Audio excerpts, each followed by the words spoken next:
ಅರಕಲಗೂಡು ತಾಲೂಕಿನ ಬೆಟ್ಸೋಗೆ ಗ್ರಾಮದಲ್ಲಿ 3 ಕುಟುಂಬಗಳಿಗೆ ಸೇರಿದ 3 ವಾಸದ ಮನೆಗಳನ್ನು ಜೆಸಿಬಿ ಯಂತ್ರದ ಮೂಲಕ ಧ್ವಂಸಗೊಳಿಸಿದ ಘಟನೆಗೆ ಸಂಬಂಧಿಸಿದಂತೆ ತಹಸೀಲ್ದಾರ್ ಕೆಸಿ ಸೌಮ್ಯ ಅವರು ಘಟನಾ ಸ್ಥಳಕ್ಕೆ ಭೇಟಿ ನೀಡಿ ಪರಿಶೀಲನೆ ನಡೆಸಿದರು. ಗ್ರಾಮದ ಮಲ್ಲೇಗೌಡ, ಕಾಳೇಗೌಡ ಹಾಗೂ ಸುಬ್ಬೇಗೌಡ ಅವರಿಗೆ ಸೇರಿದ 3 ವಾಸದ ಮನೆಗಳನ್ನು ಪಕ್ಕದ ಮನೆಯ ರಂಗೇಗೌಡ ಎಂಬಾತ ಭೂಮಿ ಕಬಳಿಸುವ ಸಂಚು ಹೂಡಿ ಜೆಸಿಬಿ ಕರೆತಂದು ನೆಲಸಮಗೊಳಿಸಿ ಅಟ್ಟಹಾಸ ಮೆರೆದಿದ್ದಾನೆ. ಈ ಘಟನೆ ಸಂಬಂಧ ಸಂತ್ರಸ್ತರು ಕೊಣನೂರು ಪೊಲೀಸ್ ಠಾಣೆಗೆ ದೂರು ನೀಡಿದ್ದು, ಪೊಲೀಸರು ಪ್ರಕರಣ ದಾಖಲಿಸಿಕೊಂಡು ತನಿಖೆ ಆರಂಭಿಸಿದ್ದಾರೆ. ಸ್ಥಳಕ್ಕೆ ಭೇಟಿ ನೀಡಿದ್ದ ಕೊಣನೂರು ಪೊಲೀಸ್ ಠಾಣೆಯ ಸಬ್ ಇನ್ಸ್ಪೆಕ್ಟರ್ ಮರಿಯಪ್ಪ ಬ್ಯಾಳೆ ಅವರು ಮಹಜರು ನಡೆಸಿದ್ದು, ಆರೋಪಿಗಳ ವಿರುದ್ಧ ಕಾನೂನು ಕ್ರಮ ಕೈಗೊಳ್ಳಲಾಗುವುದು ಎಂದು ತಿಳಿಸಿದ್ದಾರೆ.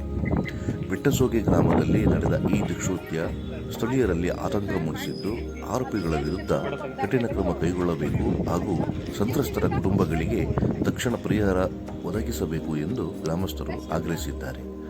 ವರದಿ ಸಂತೋಷ್ ಗೌಡ, ಅರಕಲಗೂಡು.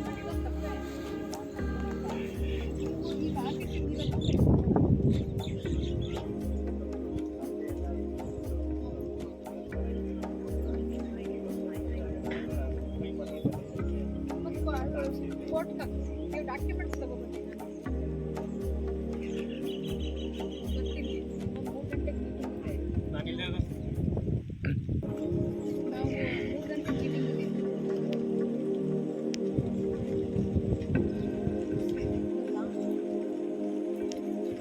ಮೂರು ವರ್ಷದಿಂದ ನಾವು ವಾಸ ಮಾಡಿದ್ದೀವಿ. ನಮ್ಮ ತಾತ ನಮ್ಮ ಅಪ್ಪನ ಕಾಲದಿಂದ ಮನೆ ಕಟ್ಕೊಂಡಿದ್ದೀವಿ. ಇದು ಸರ್ವೆ ನಂಬರ್ ಜಾಗ ಇದು.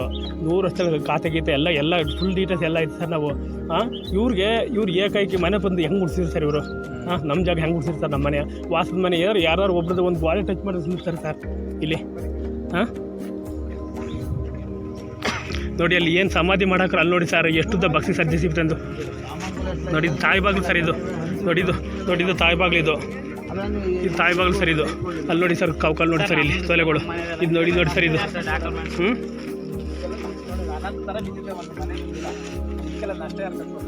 ನಷ್ಟೇ ಹಾಕೊಂಡು ನಮ್ಮ ಮನೆ ಜಾಗ ನಾವು